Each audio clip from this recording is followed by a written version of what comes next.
আসসালামু আলাইকুম। দেখতে পাচ্ছেন যে আম এখানে সাজানো হচ্ছে ভ্যানে।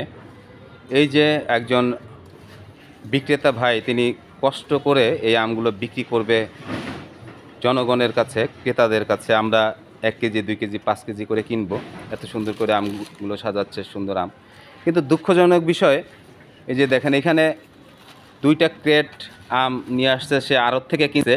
কেনার পরে এই যে এখানে এতগুলো আম নষ্ট বেরোইছে, এই যে এখানে এতগুলো নষ্ট বেরোইছে। এই যে একটা ক্রেটের ভিতরে মানে অর্ধেকের বেশি পচা। এই যে অর্ধেকের বেশি পচা আম। এই যে আড়ত থেকে যে আমগুলো কিনে নিয়ে আসে ক্রেটে, আসলে উপরে সাজায় রাখে তারা ভালো, কিন্তু ভিতরে দিয়ে দেয় খারাপ।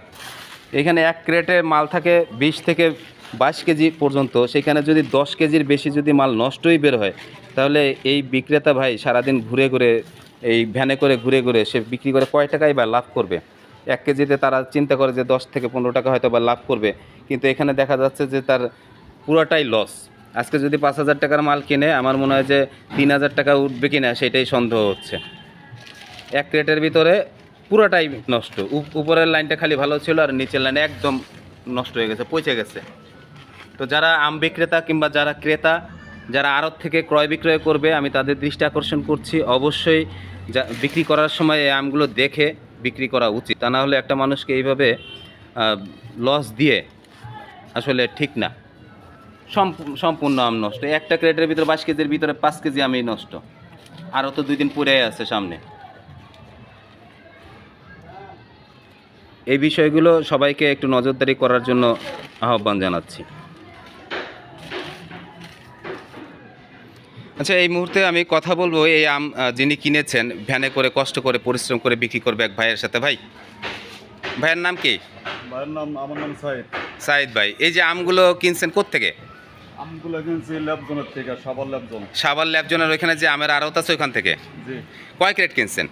4 ক্যারেট মানব। ৪ ক্রেট মাল আনছেন। এই ৪ ক্রেট মালে আমি তো মনে করছিলাম যে কেজিতে দেখা যায় যে ১০ টাকা ১৫ টাকা লাভ করেন, কিংবা কখনো আর একটু কমেও, বেশি যদি কেউ বেশি করে নেয় একটু কম দামেও ছাড়ে দেন। তো এই যে ৪ ক্রেট আম আনছেন প্রায় ২ মনের মতন, ২ মন আমে নষ্ট বের হয়েছে তো দেখলাম অনেকগুলো। কি পরিমাণ নষ্ট বের হয়েছে? নষ্ট বেরিয়েছে 30 কেজির মতন।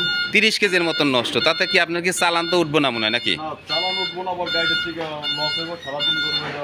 তাহলে যারা এই যে আড়তদার কিংবা যারা আড়তে বিক্রি করে, তাদের জন্য আপনার বলার কিছু আছে? তাদের জন্য বলার আছে, তারা এই যে মনে করেন যে আমাকে ঠকাই দিতেছে। আচ্ছা, এটা উপরটা ভালো করে সাজায়, এটা করে খারাপ মাল দেয়, এটা তো তারা ঠিক করতেছে না। সম্মানিত দর্শক, আসলে একজন ক্রেতা কিংবা বিক্রেতা, একজন ক্রেতা যখন আমি আমগুলো কিনবো, আমি চিন্তা করব, চেষ্টা করব একটু ভালো ভালো দেখে কেনার জন্য।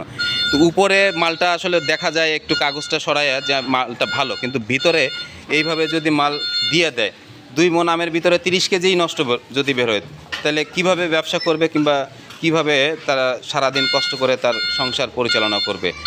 এই বিষয়টা প্রশাসন এবং জনগণ সবার দৃষ্টি আকর্ষণ করছে, যাতে এই ধরনের ভবিষ্যতে আর কেউ কখনো এই দুর্নীতিটা না করতে পারে। এটাও একটা বড় ধরনের দুর্নীতি।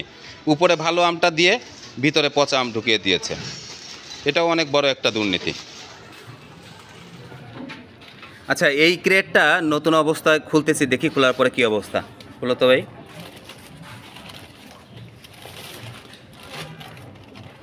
উপরে মালটা অনেক ভালো দেখা যাচ্ছে, দেখি পরবর্তী লাইনটা কি অবস্থা হয়।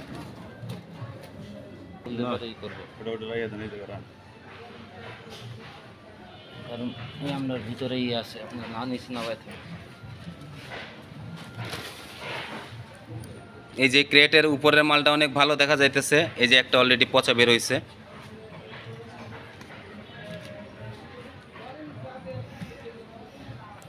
উপরের সারি থেকে একটা পচা বের হয়েছে।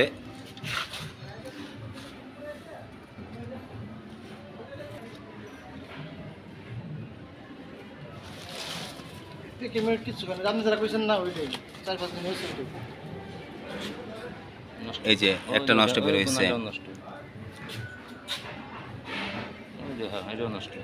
এই যে নষ্ট। মানে একটা ক্রেটের ভিতরে ২০-২২ কেজি মাল থাকলে সেখানে ১৫ কেজি নষ্ট বের হইতেছে।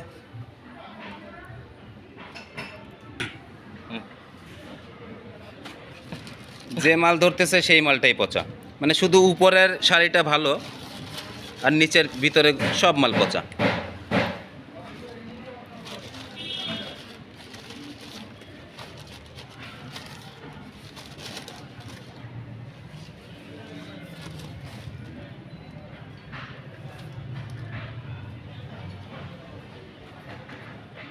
দেখেন কিভাবে আমগুলো পচা বেরোচ্ছে। এটা কি দুর্নীতি না এটা ভালো কোনো মহতি কাজ? আপনারাই কমেন্টস করে জানাবেন, কিংবা পরবর্তীতে ব্যবস্থা নেবেন এই আড়তদারদের বিষয়ে।